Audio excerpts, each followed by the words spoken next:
ओम सजात्म स्वरूप परम गुरु शुद्ध चैतन्य स्वामिने नमः। अमृत वचन में आगे बढ़ते हुए हम देखते हैं, अज्ञानी की जिन भक्ति तो आजीविका के लिए कार्य करने वाले कर्मचारी के समान है, और ज्ञानी की भक्ति तो स्वयं में कुछ कमी नहीं, ऐसी मान्यता सहित उपयोग स्वयं में स्थिर नहीं हो, इसलिए मात्र बीच में भूमिका अनुसार आती है।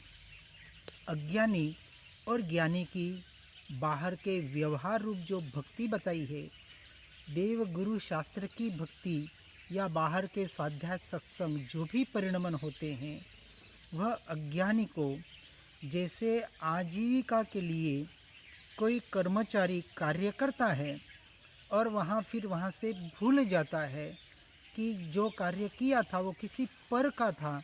ऐसे पर का कार्य करके वहाँ से जब अपने घर आता है तो वहाँ उस कार्य का उसे कोई लेना देना नहीं होता है। परंतु ज्ञानी को भक्ति के द्वारा या बाहर के व्यवहार के द्वारा कुछ भी प्राप्त करने की अंश मात्र भी इच्छा नहीं होती, क्योंकि कुछ कमी मुझ आत्मा में है ही नहीं, ऐसी पूर्ण मान्यता सहित उपयोग स्वयं में स्थिर करने का पुरुषार्थ कर रहा है।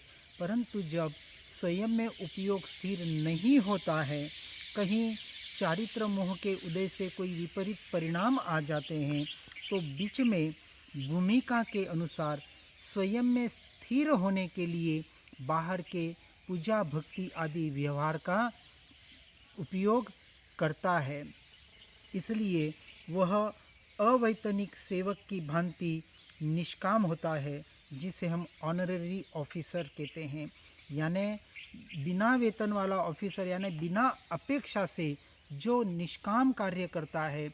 इस अपेक्षा से जो निष्काम भक्ति करके स्वरूप रमणता के लक्ष्य से जो भक्ति पूजन वगैरह बाहर का व्यवहार करता है, वही जीव सम्यक दर्शन को पाता है, और सम्यक दृष्टि जीव की भी ऐसी ही अवस्था होती है।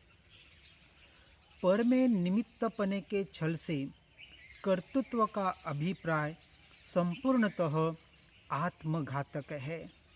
निमित्त नैमित्तिक संबंध भी अनेक परिणतियों में सहज रूप से होता है, उसमें खींचतान नहीं, तो तुझे विकल्प क्यों? तू स्वलक्ष्य से च्युत क्यों हो रहा है?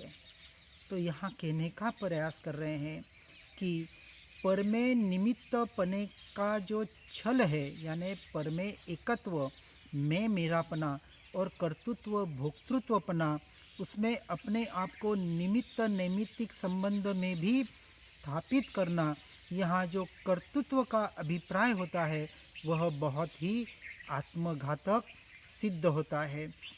जिसे अपने स्वरूप के लक्ष्य को प्राप्त करना है, उसे पर में निमित्त नैमित्तिक संबंध भी स्थापित करने का पुरुषार्थ या प्रयास नहीं करना है, क्योंकि यह निमित्त नैमित्तिक संबंध अनेक परिणतियों में सहज रूप से अपने आप घटित हो रहा है।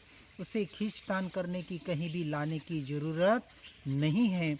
इसलिए इन पर द्रव्यों के विकल्प से उत्पन्न होने वाले हमारे स्वरूप दृष्टि के जो भी परिणाम हैं, वहाँ से निमित्त नैमित्तिक संबंध भी न बनाकर निमित्त से कार्य होता है, इस मान्यता को संपूर्णतः हटाकर जब कार्य होता है तब वहाँ निमित्त होता है, परंतु निमित्त से कार्य नहीं होता है। इसलिए अब स्वलक्ष्य से च्युत न होकर इन बाहर के निमित्त नैमित्तक संबंधों से भी हटकर अपने स्वरूप में निरंतर रमणता करने का प्रयास करें। इसी भावना के साथ ओम नमः।